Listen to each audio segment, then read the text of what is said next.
Mesdames, Messieurs, bienvenue à plusieurs mois de la présidentielle 2026 au Bénin. Entre les ambitions assumées et celles non assumées, on se questionne pour l'heure sur les véritables chances pour un candidat issu de la classe politique traditionnelle, suite logique du succès de la réforme du système partisan, et celle d'un outsider qui n'a pas manqué de flirter avec la dite classe politique. Également, le débat sur la révision de la Constitution, la relecture du code électoral, les risques d'une nouvelle crise politique si le consensus n'est pas trouvé. Ce sont entre autres points de discussion avec mon invité, Dr Aimé Tiefa, sociologue, analyste politique. Bonjour et bienvenue. Bonjour, Madame. Comment allez-vous? Ça va bien, merci. Alors, à l'horizon 2026, des réformes à la structuration de la classe politique aujourd'hui, pensez-vous que la classe politique pourra nous sortir le président en 2026 ou elle devra à nouveau se réunir, selon le camp, autour d'un outsider? Merci. Je voudrais d'abord dire qu'en démocratie, c'est le peuple qui sort son président. Pourquoi? Parce que c'est le peuple qui va aux urnes pour pouvoir donner la validation nécessaire à un projet de société parmi tous les projets de société à lui soumis. Et puis ce projet de société, d'ailleurs, doit être un contrat entre le peuple et non entre la classe politique, entre le peuple et le candidat, je vais dire le candidat et l'organisation qui entoure ce dernier. Sauf que votre question a tout son sens et est véritablement pertinente parce que de 91 à aujourd'hui, la classe politique n'a pas réussi à générer ou à produire un candidat. Donc, votre question trouve tout son sens. Et puis, de 2017 à aujourd'hui, il y a eu beaucoup de réformes, dont celle du système partisan. Alors là, on est en droit de se demander si, au terme des réformes, est-ce que la classe politique serait à même, pour une première fois, de produire un chef d'État, étant entendu surtout que nul ne peut aujourd'hui être candidat si préalablement sa candidature n'est pas soutenue et validée par des parrains qui sont des élus politiques, c'est-à-dire des députés à l'Assemblée, des maires de différentes communes qui en réalité ne sont que des élus politiques. À partir de ce moment, on peut prendre le risque de dire de façon, je vais dire anticipée et préalable, que au vu de toutes ces réformes, et notamment de la réforme du système partisan, le président de 2026 serait probablement une émanation de la classe politique. Mais là encore,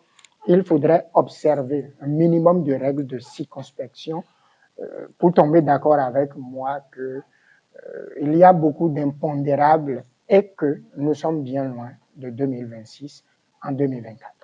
Est-ce que ce que vous dites, c'est qu'il n'y a pas de possibilité pour quelqu'un, peut-être pas inconnu au bataillon, mais qui n'a pas développé trop d'acquaintance entre l'un et l'autre des cas, est-ce qu'il n'y a pas de possibilité pour lui de voir son projet porté par, enfin, de se voir élire en 2026? Ah, si vous parlez de porter un projet, c'est bel et bien différent d'être élu. C'est-à-dire que tel que la loi est établie aujourd'hui, et au regard des dispositions constitutionnelles et des dispositions contenues dans le code électoral, si ces dispositions au jour d'aujourd'hui ne sont pas modifiées, dites-moi, il n'y a pas de magie ou de truchement possible pour être candidat à une élection présidentielle. On a forcément besoin de la validation des parrains. Et les parrains sont des acteurs politiques. Et ne soyez pas surpris que l'on vous dise que cela même serait l'œuvre des partis politiques. Pourquoi? Parce que vous n'avez qu'à regarder l'élection des maires. Eh bien, à un moment donné, il y a eu une loi modificative qui dit non, ce sont les partis politiques qui envoient la liste des maires, les membres, les élus du conseil communal peuvent être d'accord ou non, mais à partir du moment où un parti politique envoie le nom du maire, cela systématiquement est validé. C'est ce qu'est venu dire la loi modificative.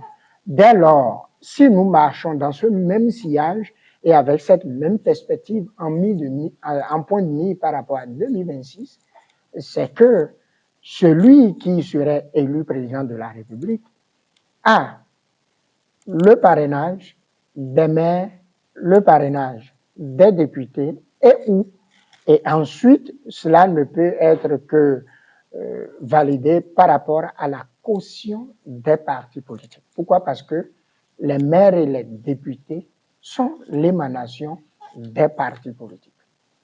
Alors, à l'entame de cette émission, je parlais d'ambition assumée et non assumée. En tout cas, on n'a pas encore de véritable lisibilité sur l'ambition de M. Richard Boniworou.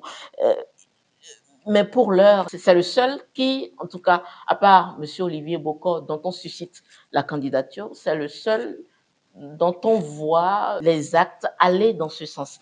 Richard Boniworou n'est pas inconnu au bataillon du fait de ses opinions souvent très péremptoires sur la gouvernance de M. Patrice Talon. Est-ce qu'il a des chances de se voir porté par un parti politique ou il a des chances, si éventuellement il annonçait son ambition d'aller à la présidentielle de 2026, en termes d'options, est-ce que ça le fait? Parlant de Richard Ouourou, je souhaiterais bien que nous allons à la racine. À la racine signifie simplement qu'il est connu dans son pays. Oui. Il a été de la cellule de communication du général Guillon déjà en 2016. Il est politologue, donc on le connaît par rapport à ses actes antérieurs. Et je crois qu'il secoue quand même l'actualité. Depuis 2016, quand bien même il n'est pas au Bénin, il a réussi à s'organiser pour ne pas rester invisible et transparent. Donc, de ce point de vue-là, on le connaît. On le connaît aussi par rapport aux idées qu'il dépose pour nourrir le débat politique. Maintenant, il faut préciser, dernièrement, il a mis en place, parce que vous, comme moi, je le suis à distance à travers les médias, n'appartenant pas à son écurie, mais nous avons vu qu'il a réussi à mettre sur pied dernièrement une organisation. Je ne sais pas si c'est un mouvement. Je ne sais pas si c'est un parti politique. Mouvement libéral. Mais je dis tout court une organisation politique qui s'appelle Libéral, qui, de mon point de vue, déjà rend compte de son idéologie politique. Nous pouvons en parler un peu plus loin si cela vous intéresse. Ensuite, je voudrais également saluer son courage, c'est-à-dire que si nous avons suivi Richard Ouourou jusqu'à aujourd'hui, je crois quand même qu'il est resté cohérent sur le fait qu'il est un opposant. Je crois qu'il est resté cohérent là-dessus.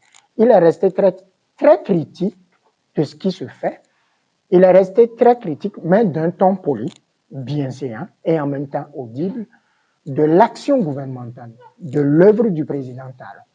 Alors, il a pu le faire dans le Bénin d'aujourd'hui, et puis après, il rentre.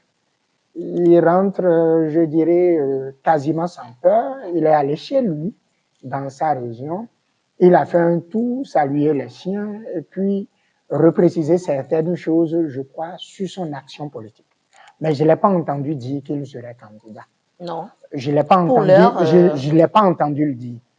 Mais ce qui est important, pour répondre précisément à votre question, il aurait beau faire tout le tour du Bénin, il me rappelle le professeur Elio, sans des parrains, il ne peut pas être candidat à l'élection présidentielle de 2026, pour les raisons que j'ai évoquées.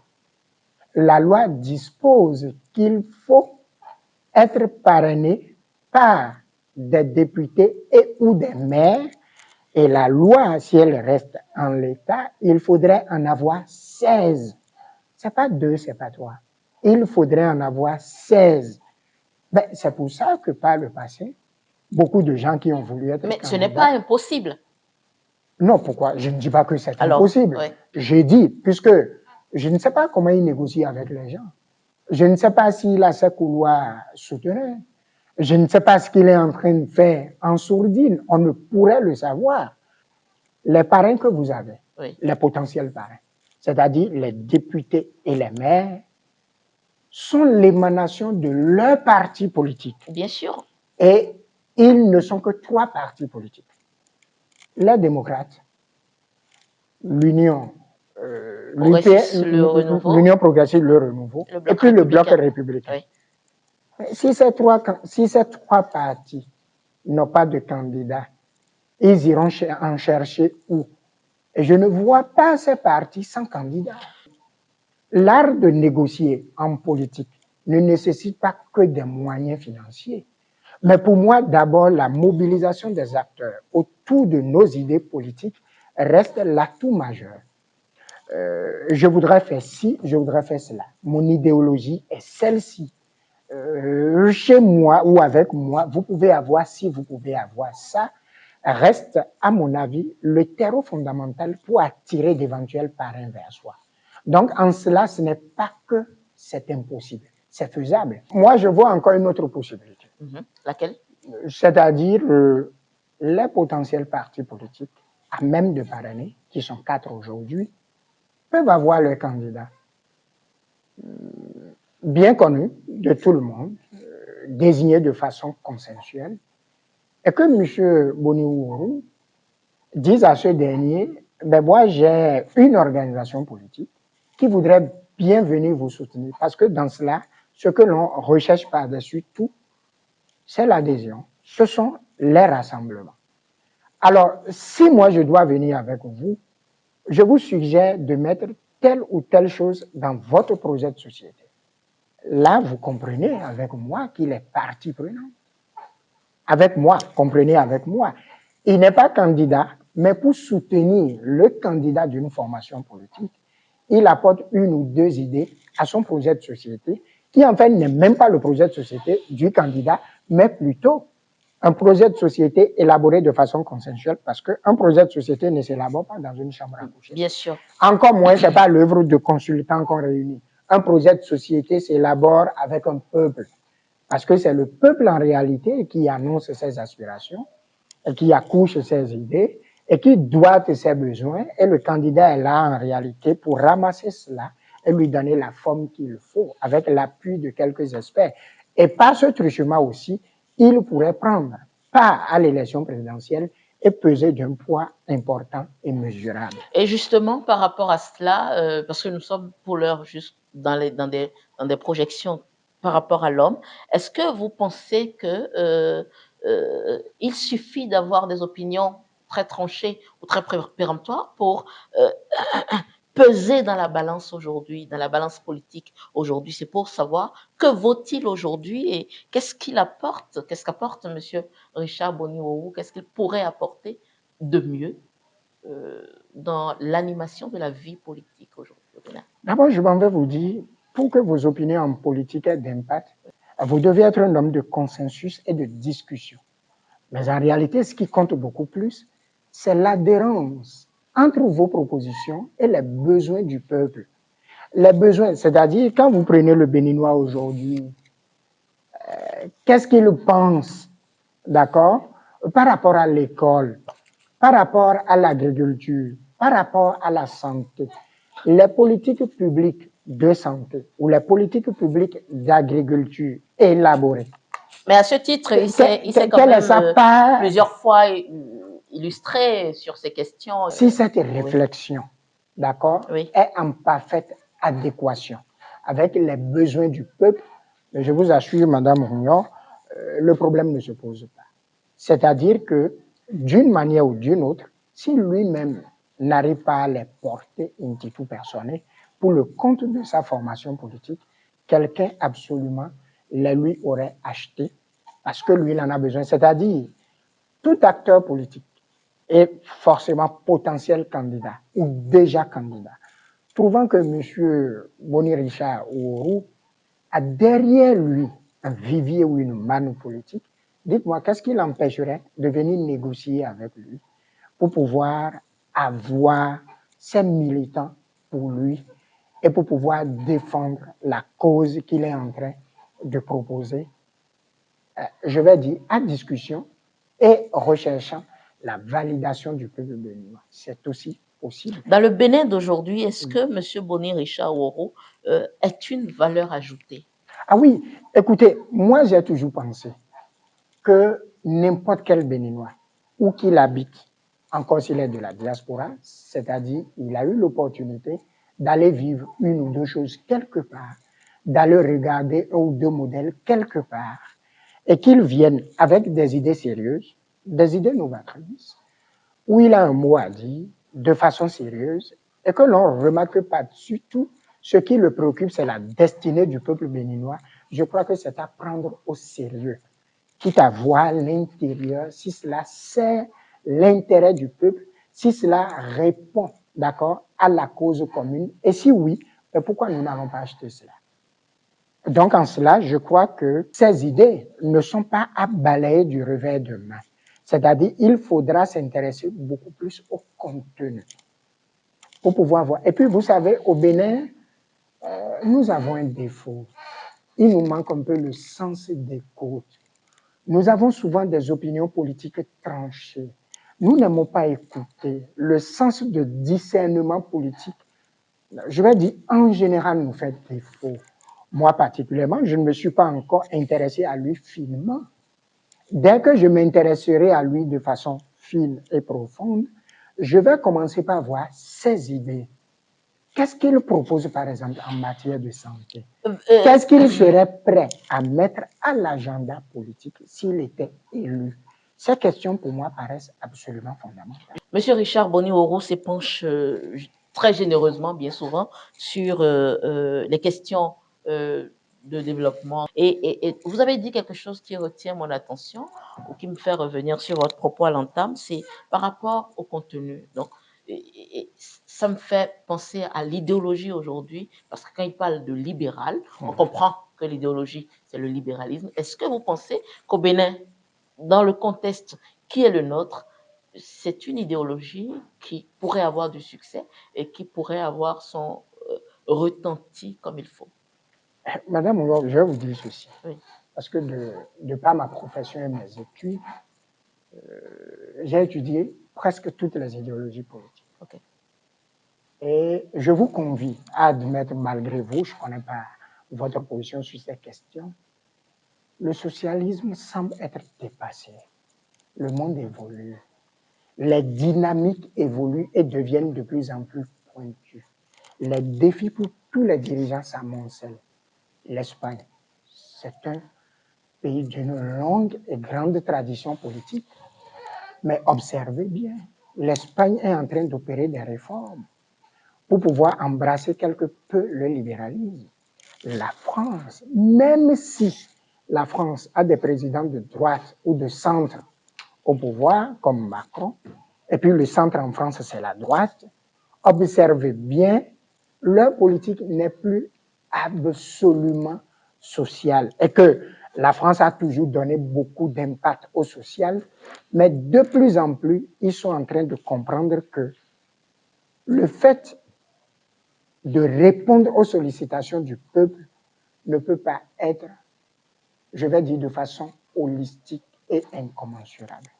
Aucun État au monde n'aura suffisamment de ressources pour régler tous les problèmes. L'État providentiel, c'est à l'époque de nos grands-parents. Ça n'existe plus aujourd'hui. En revanche, l'État, dans tout pays, en matière d'économie, n'a que trois fonctions. La régulation, la stabilisation, la régulation ou la stabilisation, l'allocation et la redistribution.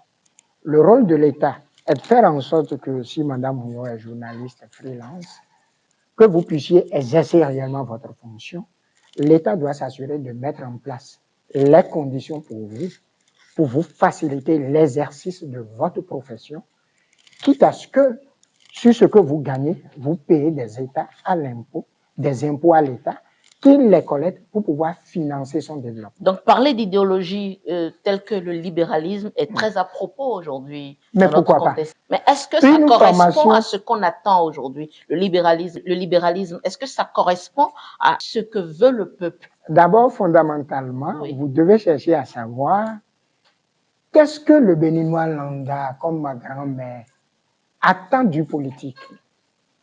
Et vous allez voir, si vous raisonnez par rapport au Bénin traditionnaliste jusqu'à un passé récent, plus ou moins avant l'arrivée au pouvoir du président Patrice Talon, c'est l'État-providence. L'État fait, tout. Le gouvernement doit être au cœur de tout. L'État est là pour financer tout. Mais l'État n'a de moyens que par rapport à ce que nous lui donnons à travers les impôts, le système fiscal. OK? Mais aujourd'hui, moi, je trouve que dans le Bénin actuel, le libéralisme a tout son sens. Okay. L'État libéral a tout son sens. Comprenons-nous bien. Et faisons la distinction, ou je vais dire le distinguo net, entre l'État libéral et l'État capitaliste. L'État libéral, en fait, c'est quoi? Si nous retournons aux idéologies politiques, l'État libéral, c'est cet État-là qui dit, moi, je vous garantis les conditions, qui que vous soyez, d'où que vous venez, pour exercer ce que vous savez faire, pour révéler le génie qui est le vôtre. Moi, je vous protège parce qu'en fait, quand vous prenez les agents économiques, vous avez les ménages qui consomment, les institutions bancaires et financières qui utilisent le flux monétaire disponible pour faire leurs affaires et pouvoir contribuer à la richesse nationale, parce que ce sont ces institutions-là, en réalité, qui créent les emplois, ce n'est pas l'État. Et ensuite, l'État, qui définit la politique macroéconomique, suit, donne les moyens, évalue, oriente, fait en sorte que ça marche. Et ensuite, le reste du monde qui entre en ligne de compte pour le libre-échange. Donc, la politique libérale, l'idéologie libérale a tout son sens. Et je crois que de plus en plus, la plupart des États, même la Chine aujourd'hui, la Chine, je ne dirais pas socialiste, communiste. C'est fini ça. Aujourd'hui, si vous allez en Chine, vous pensez que c'est encore la Chine de 1960 où vous prenez un vélo d'un point A à un point B, vous déposez et quelqu'un d'autre vient prendre et puis continuer sa course et que c'est l'État qui crée des soupes populaires qui vous donne à manger. C'est fini. Même la Chine aujourd'hui, sans pour autant nous l'avouer de façon formelle, a une politique libérale. Pour revenir au Bénin et donc dire que donc moi, je crois que ce choix idéologiste de M. Richard elle n'est pas gauche. Elle n'est pas gauche. En revanche, s'il avait abondé dans le sens du communisme ou bien du socialisme pur et dur, on pouvait soupçonner le fait qu'il nous vende du vent. C'est-à-dire faire des promesses qui, à terme, il se retrouverait dos au mur quand il s'agira de les mettre en œuvre. Donc aujourd'hui, pour l'observateur critique, on peut penser que M. Richard Boni-Woro a quand même une certaine vision et vient avec un projet plus idéaliste. Oui, pourquoi pas. Okay. Pourquoi pas. Parlant de libéralisme, cela rend compte déjà de sa vision. Parlant de structuration de ses idées, à travers ce qu'il communique et je vois, on sent quand même qu'il y a des idées, même si leur structuration n'est pas encore au top niveau. Et puis d'ailleurs, pour une compétition politique, ce n'est pas une course de vitesse, c'est une course de fond. Donc, au fur et à mesure que nous allons nous rapprocher de 2026, je crois que ces idées seront mieux étoffées, mieux corsées, et il doit beaucoup plus travailler sur l'angle d'adhérence entre les idées et les besoins du peuple. Alors, pour l'heure, M. Richard Boni-Woro, idéologie libérale, on n'arrive pas à le ficher au niveau de la mouvance ou de l'opposition. C'est vrai qu'il a ses avis et tout. Et puis, de toute façon, il se distance pour l'heure autant de l'opposition que de la mouvance. Est-ce que vous pensez que ça lui donne des chances pour pouvoir négocier pour 2026, au cas où il aurait des ambitions? Non, moi je crois même que le langage politique. Moi je crois même que c'est la meilleure des positions. Okay. Observez bien de par nature, celui qui est au centre est plus proche de n'importe quel des points. Lorsque vous êtes à l'extrémité, vous avez du mal à rallier l'autre extrémité. Parce que le ralliement des extrêmes devient un jeu difficile. En revanche, lorsque vous êtes au centre, si vous voulez apprécier la beauté d'un bâtiment, vous vous positionnez au centre. Parce que du centre, vous pouvez voir un peu tous les côtés. Et vous avez le temps de suffisamment regarder et de jauger avant de vous positionner. Ce qui est sûr, il ne restera pas centriste à vie. À un moment donné, il passera du côté de la majorité présidentielle ou de l'opposition. Ou s'il veut, il peut faire perdurer le jeu du centre.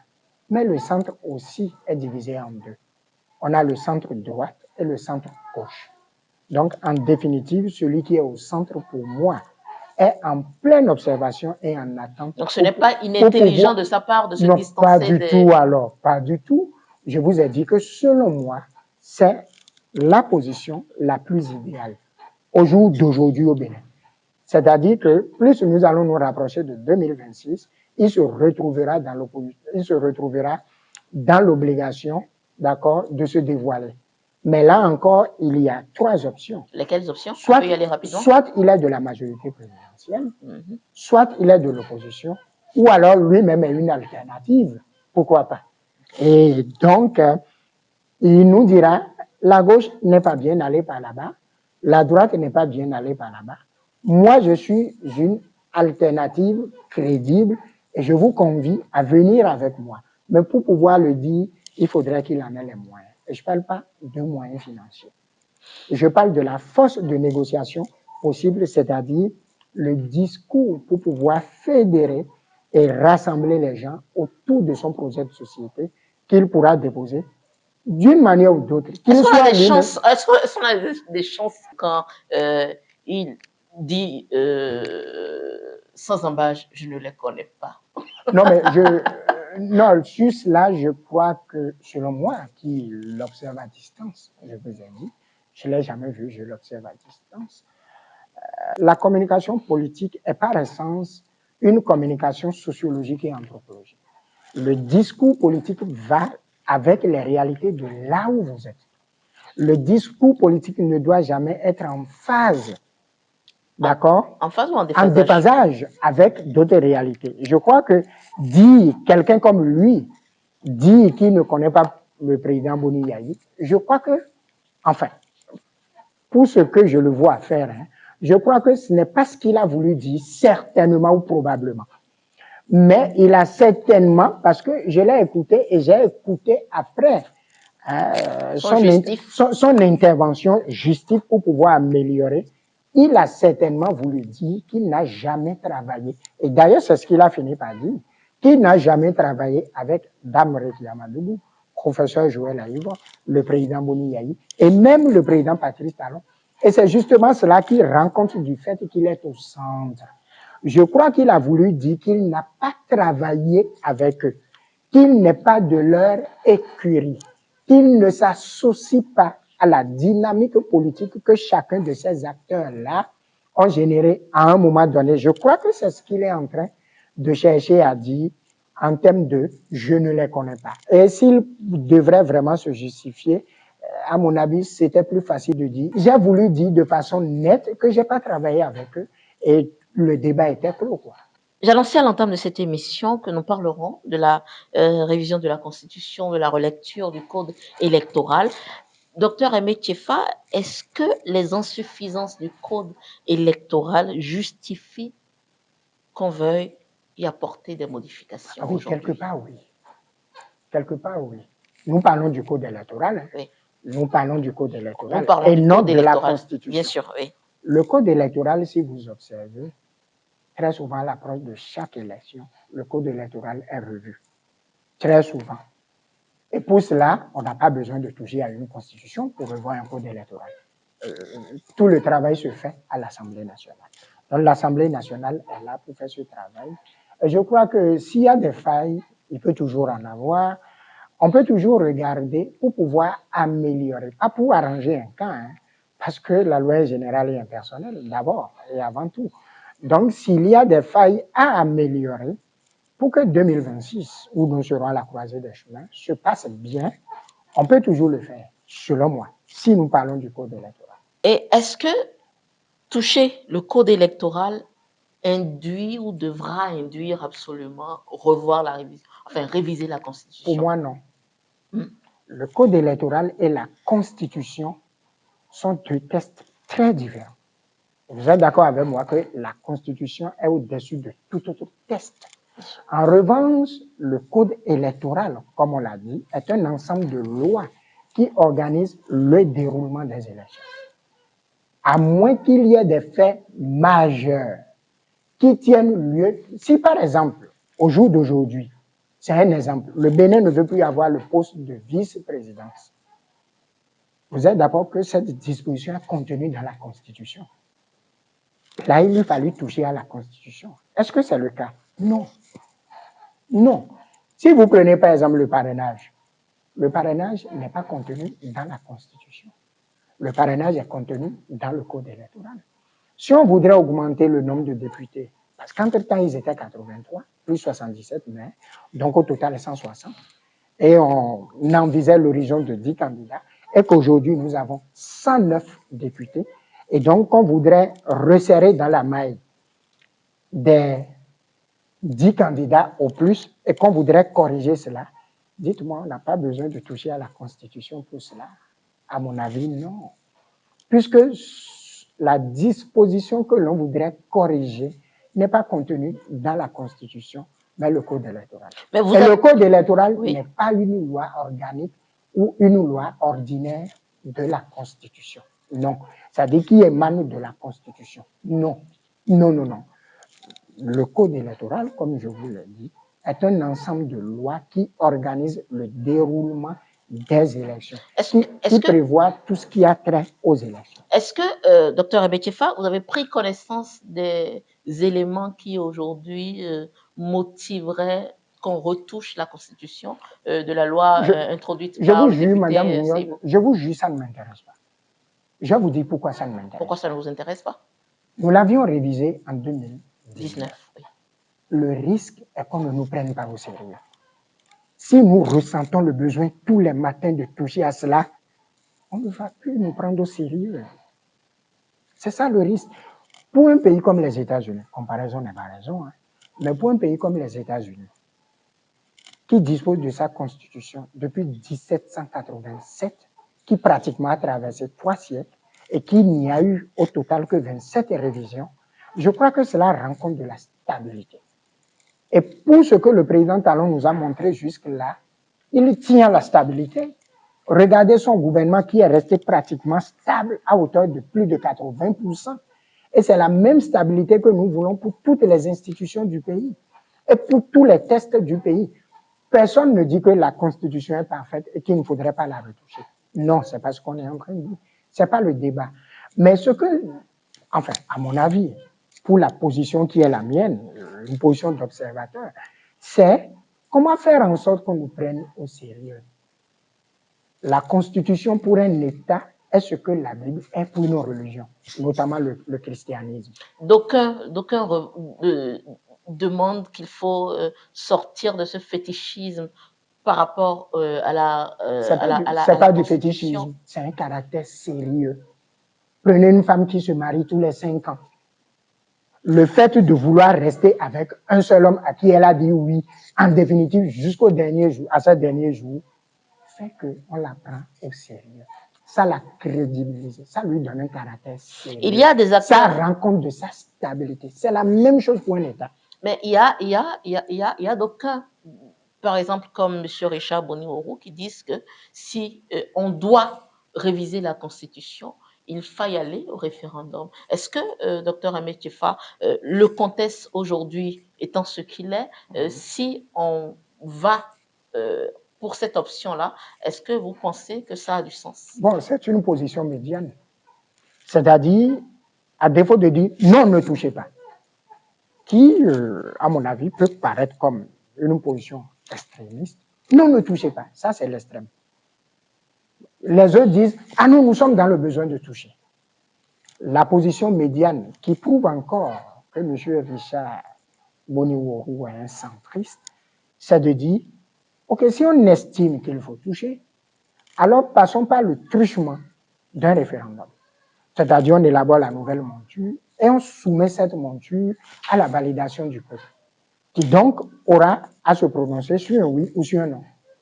C'est ce que signifie référendum dans le cas d'espèce, qui est une position qui peut apaiser tout le monde, mais qui peut paraître un défi pour ceux qui estiment qu'il faut réviser. Vous êtes sûr qu'il faut réviser? Parce que la Constitution, c'est la Constitution du peuple. Ce n'est la Constitution de personne. Oui. OK, comme vous êtes sûr qu'il faut réviser, alors passons au référendum. Et vous voyez, ça paraît comme un défi pour eux. Et pour un défi aussi grand, tous les prix seront payables. Donc là, nous n'allons plus parler de budget, de ressources. Un référendum à un coût, allons-y. Mais ce qui me désole, Madame Ognon, Oui. Pratiquement à 25 mois du dépôt du tablier du président Talon, pour moi, le débat qu'il faut mener maintenant ne devrait pas être un débat de révision de la Constitution. On devrait commencer par faire le bilan du président Talon. Et qui, de mon point de vue, devrait être un bilan très riche en matière de réalisation. Il a touché un peu partout. Il a réformé un peu partout. Ce que les impôts que nous payons, ce que ça fait, nous voyons, c'est de visu. C'est de visu. Nous voyons, vous voyez les marchés, tout ça. On a plein de choses à mettre à son actif. Est-ce que vous pensez que si on persiste à vouloir toucher la révision de la Constitution, on gênerait, oui, voilà, une crise politique au Bénin? Non, ça va visser le débat de 2026.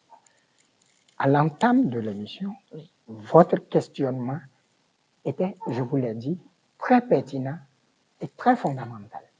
Est-ce qu'enfin, parce que c'est ce que vous êtes en train de dire en filigrane, est-ce qu'enfin la classe politique générerait un président de la République ou alors nous serons enclins à nos contraintes habituelles de la recherche de l'oiseau rare qui finit par nous décevoir? Et je crois que c'est une interrogation fondamentale. Ça m'a l'air même d'une question de départ pour une recherche. D'accord? Mais pour ce que nous sommes en train de faire maintenant, vous pensez qu'on a le temps de se concentrer sur cette interrogation qui me paraît fondamentale? Non. Nous allons passer le temps à visser l'atmosphère, nous allons passer le temps à perdre de vue le portrait de l'homme d'État idéal que nous voudrions avoir à la Marina, au palais de la Marina. À partir de 2026. En 2026. Or, pour moi, c'est la chose la plus importante. C'est-à-dire, est-ce que nous avons de raison de continuer avec les hommes d'affaires? Est-ce que nous avons fondamentalement de raison de convoquer les hauts fonctionnaires internationaux? Est-ce que nous avons fondamentalement de raison d'appeler un béninois de la diaspora, quitte à ce que son idéologie soit vraiment bien et fédératrice? Est-ce que nous allons faire un clin d'œil à un universitaire ou aux avocats d'affaires? Pour moi, c'est ça le plus important. Pour moi. Je vous ai dit que je ne me suis pas intéressé au débat sur la révision de la Constitution. Pour le simple fait que nous l'avons déjà fait en novembre 2019. Et selon moi, c'était déjà suffisant. Est-ce qu'aujourd'hui, l'opposition pourra constituer, je ne parle pas que de l'opposition au Parlement, mais l'opposition entière, y compris les autres acteurs et personnalités politiques, pourra, par sa force, empêcher ce vœu de M. Patrice Talon, cette volonté très forte de M. Patrice Talon de réviser la Constitution? Qui vous a dit que c'est M. Talon qui veut réviser la Constitution? Je dis ça, j'ai rien dit. Alors, dans un système de séparation de pouvoir, l'exécutif reste l'exécutif. Et le législatif reste le législatif. C'est-à-dire, quelle qu'en soit sa volonté, si nos parlementaires n'ont pas cette volonté, parce que ce soit une proposition ou un projet de loi, c'est-à-dire que l'issue soit à l'initiative du Parlement ou du gouvernement, tant que les députés ne l'auraient pas voulu, ça ne peut pas être une réalité. Donc, nous allons porter plutôt cette charge-là sur la tête de nos députés et non sur la tête du chef de l'État. Madame Ounyo aurait voulu que la Constitution soit révisée et qu'on y mette que les femmes de 30 ans peuvent être candidates aussi. Mais si nos députés ne veulent pas, ça ne peut pas arriver. Alors cette marmite chaude doit être déposée sur la tête de nos députés et non sur la tête du chef de l'État ou de l'exécutif, qui, dans un système de séparation de pouvoir comme le nôtre, n'a pas le pouvoir d'aller légiférer en lieu, place Vous n'avez pas des répondu parlementaires. finalement à ma question. J'ai C'est répondu. est-ce que J'ai l'opposition répondu. a le pouvoir aujourd'hui d'empêcher, de faire barrage à ce projet de révision de la Le Constitution? rôle de l'opposition n'est pas de faire barrage. Le rôle de l'opposition est d'expliquer au peuple. Ce n'est ni la constitution de la mouvance ou de l'opposition ou du chef de l'État. C'est la constitution du peuple. La constitution ne sert ni la mouvance, ni... Non, la constitution sert le peuple. Et n'oubliez jamais ce précepte. Ce que la Bible est pour le christianisme ou le Coran est pour l'islam, ou la Torah est pour le judaïsme, c'est ça que la Constitution est pour tout État. Dès lors, c'est elle qui définit le vivre ensemble entre vous et moi. Le contrat social entre nous, tout cela n'est lié qu'à la Constitution. Et vous n'avez qu'à regarder son contenu. Elle contient les droits de l'homme, les différents textes qui protègent la vie humaine et rétablit toutes sortes de droits. De ce fait, le rôle de l'opposition, selon moi, qui en fait ne trouve pas opportun de réviser la Constitution, selon moi, son rôle c'est d'expliquer au peuple pourquoi on ne doit pas réviser la Constitution. D'ailleurs, les députés démocrates qui représentent toute l'opposition au Parlement, d'accord, n'ont eu pour mandat que le peuple. Donc, une question aussi pesante, ils devraient venir expliquer au peuple leur position. Et selon moi, les députés de la majorité présidentielle, oui, et en l'occurrence celui qui a pris la lourde responsabilité de porter cette charge sur son unique crâne, devrait en fait aller voir ses mandats. Écoutez, notre constitution a tel problème, et selon moi, il faut la réviser tout de suite. Qu'est-ce que vous en pensez? En principe, si nous sommes dans une démocratie représentative, selon moi, c'est la démarche ça. Vous pensez que consulter ma grand-mère serait de trop? Pas du tout alors. Puisque elle fait partie des mandats. Puisqu'il y a vous ne savez pas si ma grand-mère a voté pour l'honorable Hassan Seyni, vous n'en savez rien. Non. Alors, pourquoi on ne va pas la consulter maintenant? Mais pourquoi on avait battu campagne pour lui expliquer qu'il faut élire tel et elle l'a fait? Les autres ne sont là-bas que pour nous représenter. Sur des questions pointues, je ne dis pas s'ils veulent gratter la tête ou s'ils veulent faire leurs affaires. C'est pas ce que je suis en train de dire. Ici, c'est une question pointue. Est-ce que le peuple aujourd'hui vaut son pesant d'or face dans ce débat-là finalement? Oui, je crois que idéalement, oui. Idéalement. Concrètement, oui. Idéalement, oui. Concrètement, je dirais idéalement, oui. Mais est-ce que la classe politique veut faire le débat avec le peuple? Non. Est-ce que oui, c'est le peuple qui les a mandatés. Mais aujourd'hui, tout est en train de se faire sans ce peuple. Oui. Monsieur Ouroux, oui, il fait partie du peuple. Oui, bien sûr. Et déjà, il a donné son point de vue. Vous pensez que ce n'est pas le peuple, ça?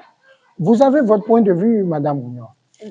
Mais, vous avez un atout, votre micro. Oui, donc c'est un atout. Écoutez, donc ce que vous dites, si demain, il faut que tout le monde se lève pour dire. Pourquoi pas? Si demain, oui, vous mettez sur votre page Facebook ou sur votre statut WhatsApp contre la révision de la Constitution. Si vous postez ça, 2 ou 3 minutes, vous verrez des captures d'écran de cela et balancer un peu partout dans le monde. Lu sur le statut de Peace Union. Vous êtes une force. Votre micro et votre caméra que vous servez constituent une force. Donc chaque citoyen béninois prenne d'assaut ce pouvoir-là qu'il a pour dire non à la révision de la Constitution. Non, pas ça, pour dire sa position. Mais il y a certainement des gens dans ce peuple qui veulent. Je n'ai pas fait un sondage. Mais je ne crois pas que si on sondait, que tout le peuple va dire, non, ne touchez pas à ça. Il y aura certainement des gens qui le diront. Et donc, il va falloir faire le point pour dire, tel pourcentage dit oui, tel autre dit non. Et c'est ce que demande M. Ouroux. C'est pas trop demandé, ça. Non, c'est pas trop demandé. Donc, à mon avis, ne pensez pas que ceux que nous avons envoyés là-bas nous représenter, ne croyez pas que c'est à eux que le dernier mot revient. Selon moi, non. C'est au peuple que le dernier mot revient. Et il faut que tout le monde donne son avis alors. Écoutez, oui. Qu'est-ce qui a fait partie de Blaise Compaoré? Donc, vous voyez, c'est-à-dire, quand on vous dit que dans un système démocratique, le peuple est souverain, et que le président Gbagbo caricature cela en disant, quand vous voyez cette chaise-là, ce fauteuil-là, il est vide. Il paraît sans propriétaire. Mais le jour où vous voulez vous asseoir là-dessus, vous verrez le propriétaire. Et le propriétaire, c'est le peuple. Qui a mis le président Talon là? C'est le peuple. Regardez la liesse populaire et la ferveur, d'accord, conditionnant son élection à plus de 66% en 2016. Même ferveur que nous avons retrouvée encore plus dense en 2021. Donc, c'est pour vous dire que ce n'est pas la constitution de X ou de Y. L'honorable Assam Seni, il a le droit de penser qu'on peut réviser. D'accord? Oui. L'honorable X, l'honorable Oundeke ou l'honorable Atchadé ont le droit de penser qu'il ne faut pas y toucher. C'est ça une démocratie. Quand c'est comme ça, qu'est-ce qu'on fait? Faire recours au peuple qui tranche. Je crois que c'est dans ce cas de figure que nous sommes. Alors, docteur Aimé Tchefa, je rappelle que vous êtes sociologue et analyste politique en mot de fin. Je voudrais dire que pratiquement à 25 mois de la fin du mandat du président Patrice Talon, je suis peiné que nous ne fassions pas le point de son action, qui pour moi est très riche. Pour moi, l'action publique conduite par le président Talon au sommet de l'État est riche de politiques publiques implémentées pour résoudre nos problèmes. Il faut commencer par faire ce bilan pour voir s'il a le droit de nous indiquer ou de nous doiter quelqu'un, ou qu'alors il faudrait simplement l'accompagner à la porte et lui dire au revoir. Bye bye. Pour moi, actuellement, c'est ce débat-là qui devrait commencer par prendre corps. Il y a des gens, vous les avez cités, M. Olivier Bokor, M. Richard Boni-Ouourou, qui agitent leur mouchoir conformément à leur idéologie politique et conformément à leurs idées. Il faut qu'on commence par regarder tout cela pour analyser le degré de sérieux et la densité de ce qu'ils nous proposent par rapport à la résolution de nos problèmes. Un gouvernement est élu et mis en place pour travailler et résoudre les problèmes du peuple et non pour faire des affaires. Dès lors, il faut qu'on ramène les choses à cela, à leur vrai sens, pour voir si le président Talon peut nous doiter quelqu'un ou alors le conduire à la porte et lui dire au revoir. Et c'est à cela que je convie tous nos concitoyens. Et pour le faire, il faudrait qu'on cesse de regarder la tête, la couleur de peau, la quantité de cheveux sur les têtes de X ou de Y. Mais plutôt ouvrir l'âge, ratisser l'âge, demander à tous les Béninois, où qu'ils soient, pas seulement au Canada, un peu partout, ou les écouter. Qu'avez-vous à déposer pour 2026?